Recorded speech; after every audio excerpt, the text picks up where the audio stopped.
Hey, welcome back to Sticks and Toddlers. Let me paint you a very real picture. You're at daycare drop off. You gently peel your toddler off your leg. They instantly upgrade to full koala mode. Tears, arms stretched out. That look like you just betrayed them forever. And suddenly you're standing there thinking, should I stay? Should I go? Am I ruining my child? Or maybe it's not daycare. Maybe you just want to run a quick errand. And your toddler reacts like you're moving to another country. If this sounds familiar, you're not alone.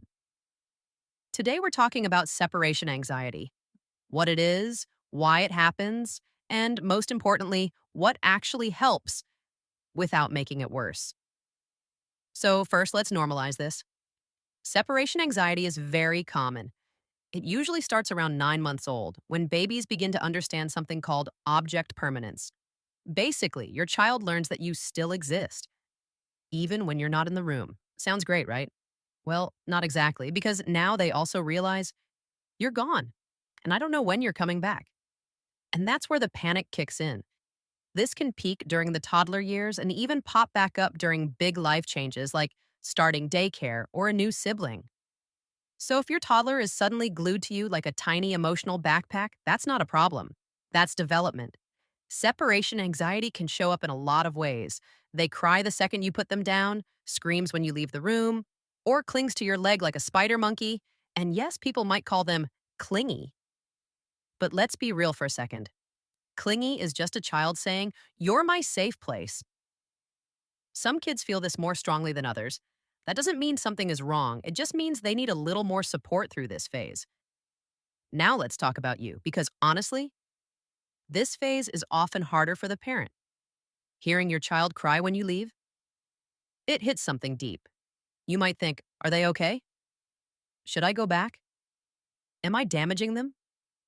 Let's pause right there. Now, your child is safe. Your child is loved. And your child is with someone capable. Sometimes the hardest part of separation anxiety is managing our own emotions about it. Because when we feel unsure, anxious, or guilt, your kids feel that too. They read your face like a book. So if your face says something is wrong, they believe it.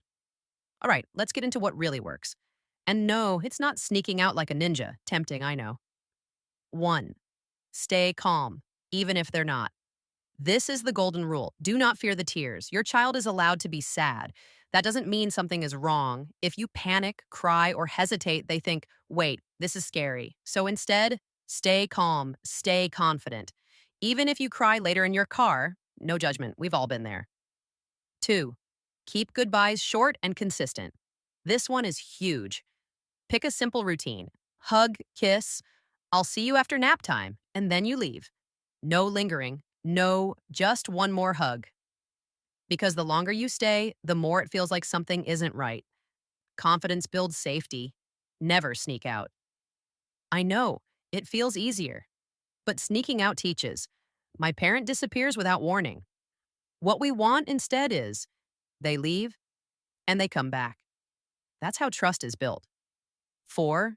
Use toddler-friendly language. Toddlers don't understand time, so instead of, I'll be back at 2 o'clock, say, I'll be back after your nap or after snack time. That's something they can actually hold on to. 5. Fill their cup before and after. Even 5 to 10 minutes of full attention, playing, cuddling, being present.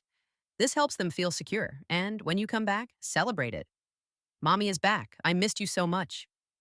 Now they learn, you leave, but you always return. 6. Use comfort items. A favorite toy, blanket, or lovey can act like a little emotional anchor. Something familiar in a new place? That's powerful. 7. Trust the caregiver. Whoever you leave your child with should stay calm, be empathetic, gently redirect, not panic, not call you immediately, not make it a big dramatic moment. Calm adults equals calmer children. Here's what all of this builds over time. Your child starts to understand a pattern. My parent leaves. I feel a little sad, but they come back. And everything is okay. That repetition is everything. That's how anxiety slowly fades. So if you're in this phase right now, take a deep breath. This is normal. This is temporary. And you're not doing it wrong. Your child isn't being difficult. They just love you a lot. And you're teaching them something incredibly important, that love stays even when you walk out the door. If this helped you, hit the like, subscribe, and let me know in the comments if this video helped you out. Thank you for watching. I'll see you in the next one.